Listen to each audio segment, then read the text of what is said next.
찾으셨으면 로마서 3장 27절부터 교독합니다. 그런즉 자랑할 때가 어디 있느냐? 있을 수가 없느니라. 무슨 법으로냐? 행위로냐? 아니라 오직 믿음의 법으로니라. 그러므로 사람이 의롭다 하심을 얻는 것은 율법의 행위에 있지 않고 믿음으로 되는 줄 우리가 인정하노라. 하나님은 다만 유대인의 하나님이시냐? 또한 이방인의 하나님은 아니시냐? 진실로 이방인의 하나님도 되시느니라.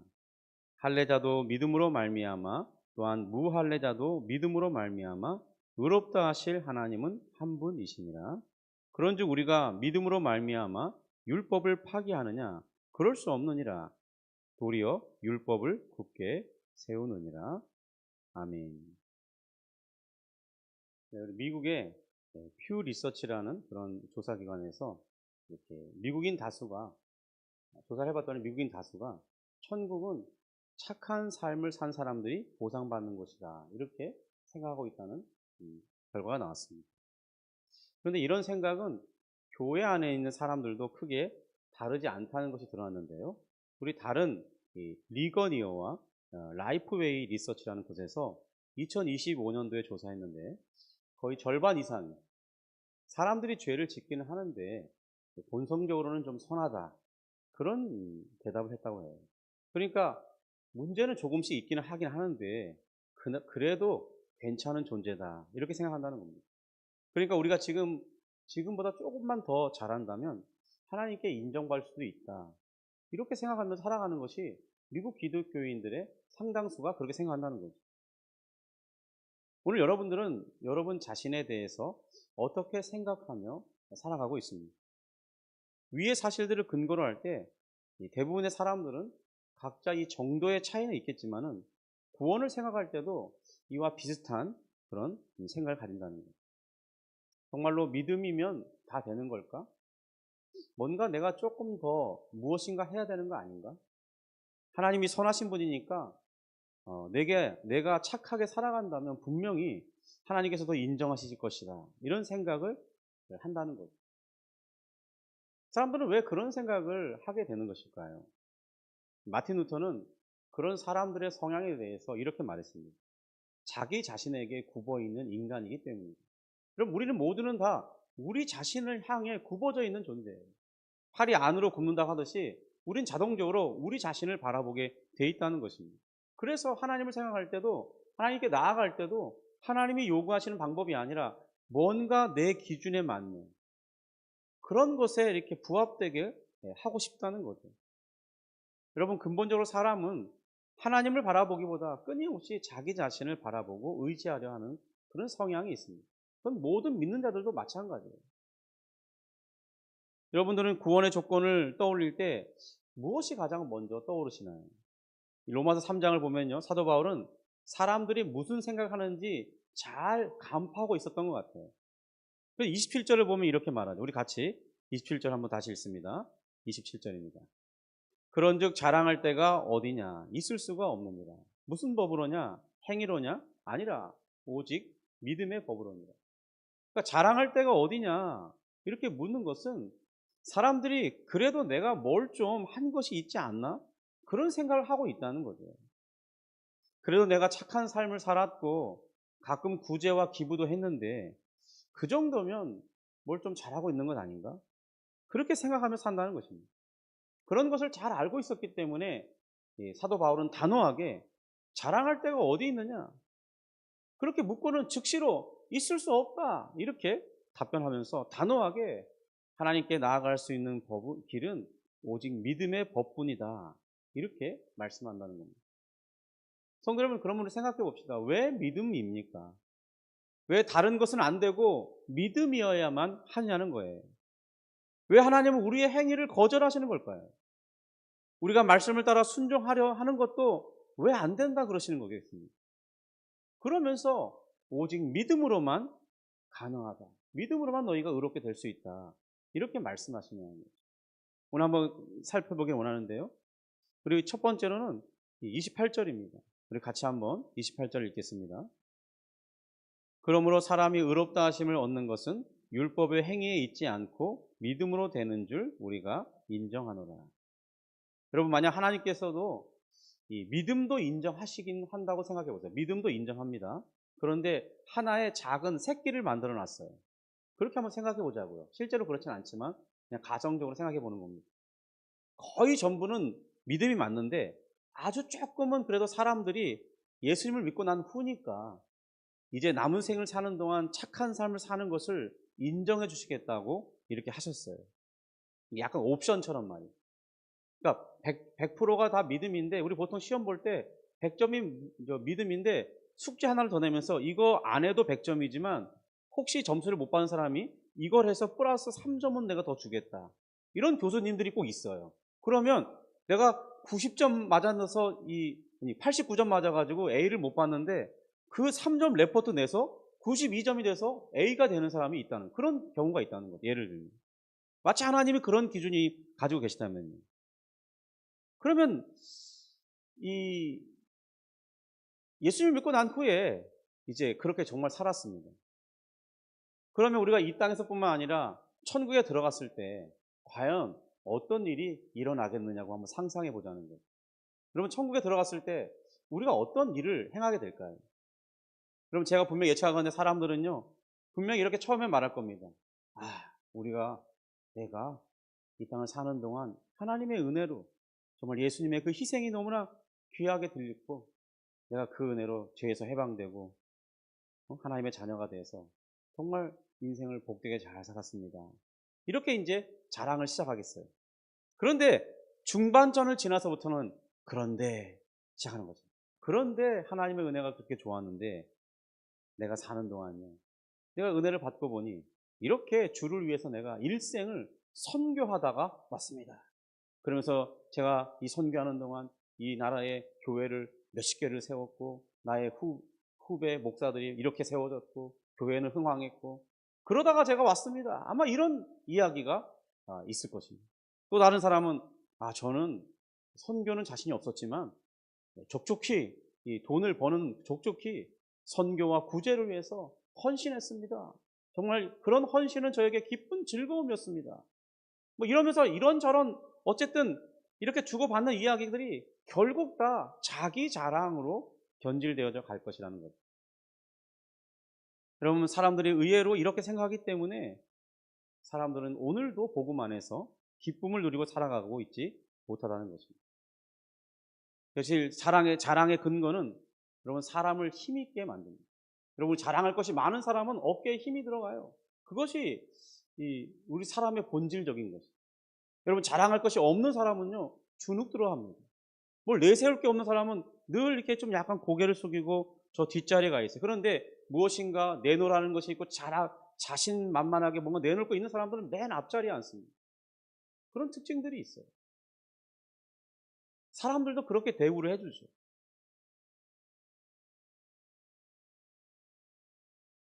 여러분 그래서 우리는 그런 성향이 훈련되어 있기 때문에 자꾸 하나님 앞에서도 무엇인가를 내놓고 싶어 한다는 거예요. 여러분 그러나 하나님께서는 우리 손에서 있는 것을 내려놓게 하시고 오직 그리스도만을 붙들도록 인도해 가십니다. 여러분 복음 앞에서는 그런 것들이 전혀 소용이 없다는 것입니다.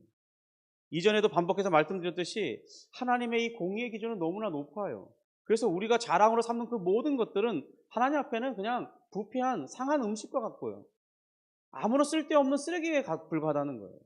우리가 볼 때는 귀중하고 소중하고 좋은 것이고 자랑할 만한 것인데 하나님 앞에서는 쓰레기에 불과하다는 거예요. 여러분 그래서 하나님 앞에 많이 가지고 가면 갈수록 하나님의 심기를 더 불편하게 할 뿐입니다. 치워야 할 쓰레기만 더 많아지는 거예요. 여러분 그렇게 내가 내 인생의 자랑거리로 하나님의 나라에서 하나님 앞에서 쓰레기만 더 많이 가져갈 것이라면 차라리 빈손으로 가는 게 낫지 않겠습니까? 그래서 하나님은 우리의 삶의 공로를 가지고 오지 못하도록 하시는 것이고 오직 믿음을 통해서 그리스도의 이 의의를 전가받도록 그렇게 하시면서 우리를 이제 그렇게 하는 자에게 의롭다 하시는 은혜를 주시는 방식으로 이끄시는 것입니다. 항상 그렇습니다. 언제나 그렇습니다. 여러분 하나님께서 오직 믿음으로 받도록 하시는 것을 깨닫게 된다면 여러분 우리의 자랑의 근거들이 내 자신으로부터 이제 나를 구원하신 주님께로 옮겨가게 됩니다. 여러분 그러면요 우리 삶에 나타나는 현상이 있어요. 나의 짐이 가벼워진다는 것입니다. 여러분, 나의 수고가 내 인생에서 그렇게 중요한 가치를 차지하지 않으면요, 내게 가장 중요한 가치가 예수 그리스도라면 내 짐이 가벼워지는 거예요. 반드시 그것을 성취해야만 무엇을 이루는 그런 것이 되지 않고 그냥 그것을 즐기는 것으로 바뀌게 된다는 것입니다. 여러분, 이제 내가 구원을 얻기 위해서 무엇인가를 더 해야 될 필요가 없어지는 거죠. 구원을 얻기 위해서 어떤 몸부림도 칠 필요가 없는 것입니다. 그냥 믿기만 하면 되는 것입니다. 그리고 내가 해야 될 단 한 가지는 바로 나를 위해 의로움의 선물을 마련하신 예수 그리스도를 의지하고 믿으면서 살아가면 된다는 것입니다. 여러분, 그것이 또한 우리의 자랑거리가 될 때 우리에게는 그것이 진정한 기쁨과 자유함을 누리면서 살아가게 됩니다. 여러분, 인생을 모험으로 살고 싶습니까? 예수 그리스도를 의지하시기 바랍니다. 예수 그리스도 안에서 모든 것을 내려놓으십시오. 그러면 여러분들은 자유함 속에서 살아갈 수 있습니다. 세상이 나를 바라보는 그 기준에 얽매일 필요가 없어요. 세상의 비판의 소리에 내가 주눅들 필요가 없습니다. 나는 나의 삶을 살 뿐이에요. 하나님께서 내게 허락하신 삶을 즐겁게 살아가면 되는 것입니다. 하나님께서 내게 하라고 하신 그 일만 하면 되는 거예요. 우리에게서 찾아오는 이런 자랑을 끝내고 그리스도를 자랑하는 삶으로 내가 변화된다면 우리는 이전에 느끼지 못하던 그런 활기찬, 그리고 모든 것을 주를 위해 하려는 것이 되기 때문에 정말 진정한 즐거움의 삶이 된다는 것입니다. 29절, 30절입니다. 다시 한번 있습니다. 하나님은 다만 유대인의 하나님이시냐? 또한 이방인의 하나님은 아니시냐? 진실로 이방인의 하나님도 되시느니라. 할례자도 믿음으로 말미암아 또한 무할례자도 믿음으로 말미암아 의롭다 하실 하나님은 한 분이십니다. 그럼 왜 믿음입니까? 바로 모든 사람들에게 같은 길을 열어주시기 위해서입니다. 여러분, 예수 그리스도를 통해서 드러난 사실이 하나 있다면 하나님은 본래 모든 이방인들을 포함하여 구원하기를 원하셨다는 것입니다. 그렇지만 유대인들은 자신들만이 할례받은 자들이고 하나님의 말씀을 받은 사람들로서 자신들은 당연히 구원받을 것이고 이방인들은 자신들처럼 개종하지 않는다면 구원받을 수 없다, 그런 생각을 했습니다. 여러분, 그러나 복음 안에서 드러난 이 하나님의 뜻은 전혀 그런 것이 아니었다는 것이 드러났어요. 하나님은 유대인이나 이방인이나 어떤 차별적인 조건도 없이 모두 동일하게 믿음으로만 의롭다함을 얻게 하신다는 거예요. 복음을 믿음으로 받은 그 일에 있어서 이 배운 사람이나 못 배운 사람을 구분짓지 않습니다. 도덕적으로 훌륭한 사람이나 또 실수와 실패를 경험한 어떤 죄를 지은 사람에게도 동일한 기준을 적용하신다는 거예요. 부자와 가난한 자를 구분짓지 않으시고 건강한 자와 병든 자를 차별하지 않으신다는 거예요. 하나님께서 우리에게 요구하시는 것은 단 한 가지뿐입니다. 내가 어떤 처지에 있느냐를 묻지 아니하시고 내가 믿음이 있느냐를 보신다는 거예요. 내가 나를 믿느냐, 이것 한 가지만 물으신다는 거예요. 하나님께서 우리에게 다른 것을 요구하지 않는다는 사실에 대해서 있는 그대로 받아들이시기를 바랍니다. 여러분, 이것이 진정한 믿음이에요. 다른 것을 내게 요구하지 않습니다. 그거 내놔도 하나님이 좋아하지 않아요. 그러니까 그냥 감추시기 바라요. 오직 하나님은 나에게 있는 이 믿음 하나만 보시고 하나님이 그리스도의 희생과 죽음을 통해 마련하신 모든 것을 선물로 다 주신다는 거예요. 그럼 선물 받은 사람은 기뻐하면 되는 것이죠. 우리가 착각하지 말아야 될 것이 하나 있습니다. 우리가 가지고 있는 그 믿음 자체도 우리를 구원하게 하고 의롭다함을 얻게 하고 하나님의 자녀가 되게 하는 것은 아닙니다. 여러분, 내 가진 믿음이 귀한데 그 믿음이 나를 구원하는 것은 아니에요. 우리가 가진 믿음은 단지 하나님이 마련하신 그 선물을 받는 통로와 수단일 뿐입니다. 그렇다고 믿음을 또 너무 무시해도 안 됩니다. 왜냐하면 믿음이 없이는 그 선물을 받을 수 없기 때문입니다. 하나님은 반드시 구원이라는 선물을 믿음을 통해서만, 믿음 있는 자에게만 주시기 때문에 우리에게 반드시 믿음이 또한 필요로 하는 것입니다. 그러므로 믿음 자체도 우리의 자랑거리가 될 수 없어요. 여러분, 우리가 교회 생활하다 보면요, 어떤 사람들은 믿음을 대단히 자랑하는 사람이 있습니다. 자신의 능력 있음을 자랑하는 사람이 있어요. 뭐 드러내고 말하지 않는데 행동이 그래요. 막 이렇게 뭔가 교회 안에서도 으뜸이 돼야 돼요. 제가 사역하면서 우리 이제 어떤 행사들을 하면요, 정말 열심히 있는 이 장로님들 가정의 자녀들은 꼭 PPT 화면에 중심에 한 번은 있어야 돼요. 한 번도 없으면 그날 큰일 납니다. 여러분 그렇다는 거예요. 믿음이 좋은 사람들이 그런 것을 소망한다는 거. 물론 열심히 있기 때문에 그렇겠지만 그런 왜곡된 현상들이 나타난다는 거예요. 여러분 믿음도 우리의 자랑거리가 될 수 없습니다. 왜냐하면 믿음이 가치가 있으려면, 믿음이 정말 의미 있으려면 믿음이 독립적으로는 의미가 있을 수 없고, 믿음은 반드시 그리스도와 결부되어 있어야 하기 때문입니다. 그리스도와 하나로 붙어져 있어야만 믿음이 가치가 있어져요. 만약 우리 믿음이 다른 것에 접속되어 있다면, 예를 들면 나의 선행으로 구원받을 것이라는 생각에 내 믿음이 접속되어 있다면 그 믿음은 헛것이 되고 마는 것입니다. 오직 우리의 믿음이 구원을 받게 하기 위해서는 구원의 선물을 마련하시고 주시는 예수 그리스도에 연결되어 있어야 하는 것입니다. 29절 30절의 말씀은 바로 그것을 강조해 주고 있어요. 이 땅에 사는 사람들은 서로 비교하면서 자신이 우월하다든지 아니면 자격이 없는 열등한 존재라고 판단하며 살아갑니다. 여러분 유대인이 넘어진 이유가 여기에 있어요. 그들은 하나님 앞에서 자신들이 다른 사람들보다 훨씬 더 나은 위치에 있다고 생각했어요. 그런데 바로 그들의 그 교만이 그들을 그리스도를 거부하고 스스로 넘어지게 하는 역할을 했다는 것입니다. 하나님께서는 우월한 사람에게 더 쉬운 길을 제시하지 않습니다. 그렇다고 열등한 사람에게 더 어려운 길을 제시하지도 않아요. 우리가 이것을 잘 기억해야 됩니다. 그러므로 내 인생이 잘났던지 못났던지 상관없어요. 내 인생이 건강하든지 병들었든지 상관없다는 겁니다. 중요한 것은 하나님은 모든 사람에게 동일한 것만을 요구해요. 그 믿음이 얼마나 대단하냐, 크냐, 강하냐, 뭐 능력이 있냐 없냐 그런 것도 묻지 않아요. 그냥 단지 믿음이 있느냐만 물어요. 주님은 오직 하나 우리에게 믿음의 여부만을 묻습니다.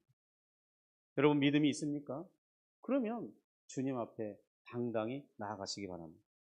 그리스도를 통해 주어진 복음은 어떤 누구도 차별하지 않고 오직 모든 이들에게 예수님께서 하나님께서 약속하셨던 그 메시아이심을 믿기만 한다면 의롭다 하시고 죄를 도말하시고 하나님의 자녀가 되어 살게 하시고 영생을 약속하시고 장차 하나님 나라에 들어가게 하실 것을 보증하여 주시고 있어요.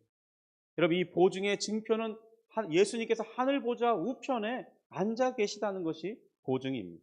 또 하나의 보증은 그 하늘 보좌에 앉아 계신 예수님께서 아버지께 성령을 받아 우리에게 보내주셨는데 성령님이 나와 영원히 함께 하시는 그 증표가 바로 우리의 보증입니다.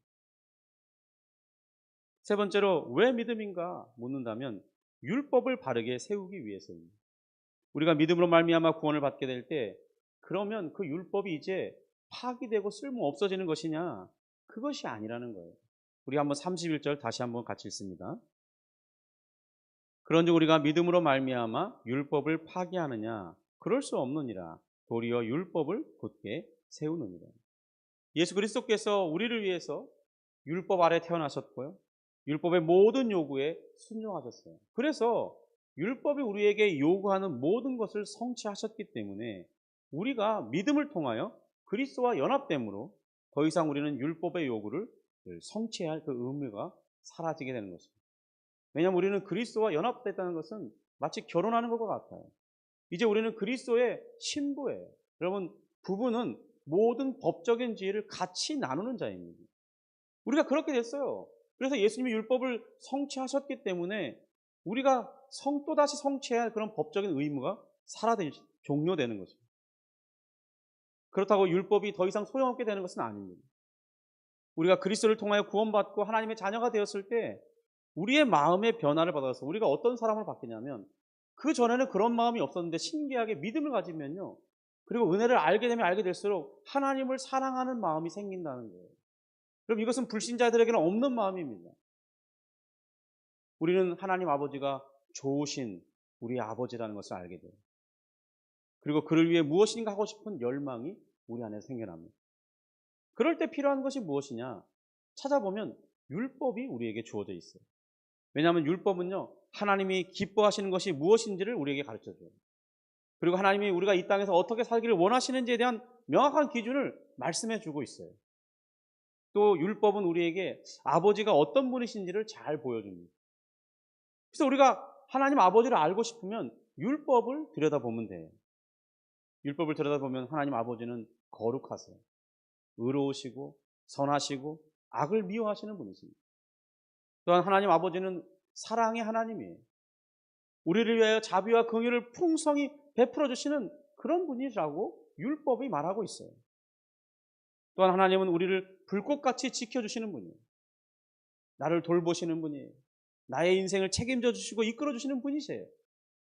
내 인생이 어려울 때 개입해 주시는 분이에요. 내가 기도하면 들으시고 응답해 주시는 분이에요. 그래서 나도 그런 하나님을 알아가면서 나도 이제 하나님을 위해서 살고 싶어진 거예요. 그런 하나님 아버지와 나를 위해 목숨을 걸어주신 그리스도를 사랑하게 되기 때문에 무엇인가 작은 것이라도 하나님을 사랑하는 것을 나타내고 싶어지는 거죠. 바로 그럴 때 어떻게 해야 되지? 무엇을 준비해야 되지? 물어보면 율법을 보면 된다는 거죠. 이제는 구원을 얻기 위해서 율법을 행해야 하는 의무감으로 하는 것은 아니에요. 우리가 연약함 가울 때 율법을 행하려 한다면 또다시 넘어질 수밖에 없어요. 그런데 넘어지는 것을 걱정할 필요가 없는 것은 우리가 정죄받지 않기 때문입니다. 이미 예수님께서 우리의 모든 죄값을 다 담당하셨기 때문에 우리가 하나님을 사랑함으로 율법을 행하다가 그 율법에 넘어지게 돼도 문제시할 게 없다는 거예요. 우리가 너무 걱정할 필요가 없다는 거예요. 왜냐하면 그리스도가 우리에게 있기 때문이에요. 단지 우리에게 요구되는 것은 그 행하려 하다가 실수하고 넘어진 것, 잘못한 것, 죄를 범한 것 있다면 죄를 인정하고 고백하면 돼요. 그러면 우리에게 대언자가 있습니다. 대제사장에 신 그리스도가 있어요. 그래서 우리는 걱정하지 않아도 된다는 거죠. 그리고 또다시 우리는 아버지와 예수 그리스도를 사랑했기 때문에, 넘어졌지만 다시 사랑하고 있기 때문에 그를 위해서 또다시 무엇인가를 하고자 하는 용기가 생깁니다. 그러면 또다시 그 율법을 따라 살고자 하면 된다는 것입니다. 여러분, 이것은 우리가 의무로 하는 게 아니에요. 사랑으로 하는 것입니다. 이것이 예수 믿기 전에 율법을 지키는 사람과 율법을 지켜서 구원을 얻으려고 시도하는 그 모든 사람들과의 차이점이에요. 여러분, 그래서 우리의 삶은 율법을 폐기하는 것이 아니라 율법이 가진 그 참된 기능을 더 잘 발휘할 수 있도록 하는 그런 것이 된다는 것입니다. 이것은 그리스도를 믿는 사람들 안에서만 이루어질 수 있는 것이라는 거죠. 성도 여러분, 하나님께서 왜 이렇게 이 모든 것을 믿음으로만 받게 하시는 것이겠습니까? 바로 우리에게서 찾는 이 사랑을, 찾는 자랑을 끝내기 위해서입니다. 나의 행위로 자격을 찾는 이 어리석음을 멈추게 하시려는 것이에요. 그리고 누구에게나 동일한 은혜를 주시기 위해서입니다. 율법을 사랑으로 순종하게 하기 위해서. 그러므로 이제 우리는 내 믿음의 크기를 자랑하지 않습니다. 나의 행위를 자랑하지 않습니다. 오직 우리를 위해 의를 이루신 예수 그리스도만이 우리의 자랑거리입니다. 우리의 자랑은 믿음도 아닙니다. 믿음의 대상이신 그리스도만이 우리의 자랑거리입니다. 내 믿음이 얼마나 크냐, 내 믿음이 얼마나 오래됐느냐, 그것도 자랑하지 않아요. 오직 우리는 나를 위해 십자가를 지시고 나를 대신하여 율법을 완성하신, 죽음을 이기고 살아나신 예수 그리스도만이 우리의 유일한 자랑거리인 것입니다. 여러분, 우리가 천국에서 영원히 부를 그 노래도 다른 것이 아니라 우리 요한계시록 5장에 나와 있는 것처럼 구원하심이 보호자에 앉으신 우리 하나님과 어린 양에게 있도다 노래하면서 정말 모든 세상의 만물들이, 그리고 수많은 천군 천사와 24장로들이 무릎 꿇고 경배했던 것처럼 우리 또한 그 무리에 속하여 하나님을 경배하면 되는 것입니다. 여러분, 오늘도 우리가 이런 우리의 믿음이 아니라 믿음의 대상이신 그리스도를 바라보면서 살아가는 우리 모두가 되시기를 주님의 이름으로 축복합니다. 기도하겠습니다. 하나님 아버지, 감사합니다. 오늘 왜 믿음이어야만 하는가에 대해서 말씀을 들었습니다. 주님, 우리에게 모든 무거운 짐은 벗어졌고 예수님 안에서 자유한 가운데 이제 또다시 율법을 행하려 하는 것은 그렇게 해야만 되는 것이 아니라 우리 하나님과 예수님께서 나를 너무나 사랑하시며 나 또한 예수님을 사랑하는 것을 나타내기 위해서 자원하는 심령으로 행하게 되는 것임을 알게 되었습니다. 주님, 그러므로 나의 모든 행위가 어떤 것도 자랑거리가 될 수 없고, 그것을 잘했던지 못했던지 상관없이 나에게 믿음이 있으면 주님께서 받으시고 우리를 의롭다 하시고 우리에게 모든 것들을 선물로 받아 누리게 하시는 줄 되었사옵니다. 우리가 우리의 일생 동안 다시 얽매이지 않게 하시고 짓눌리지 않게 하시고 무거운 짐에 억눌려 살아가는 인생 되지 않게 하시고 주님 안에서 자유하며 기쁘며 즐거운 생을 살아갈 수 있도록 이끌어 주옵소서. 모든 것들이 그리스도 안에 있으므로 정말 몸이 인생이 되게 하여 주옵소서. 그러므로 우리 주님을 예배하는 것이 내 인생의 가장 행복한 순간이 되게 하시고 이것이 나에게 가장 즐거움이 될 수 있는 그런 인생들이 되도록 복을 내려 주옵소서. 세상에 필요한 모든 것들 또한 덤으로 얻어 누리게 하시고 그것이 많든지 적든지 감사함으로 누리는 우리 모두가 되기를 소원합니다. 예수님의 이름으로 기도합니다. 아멘.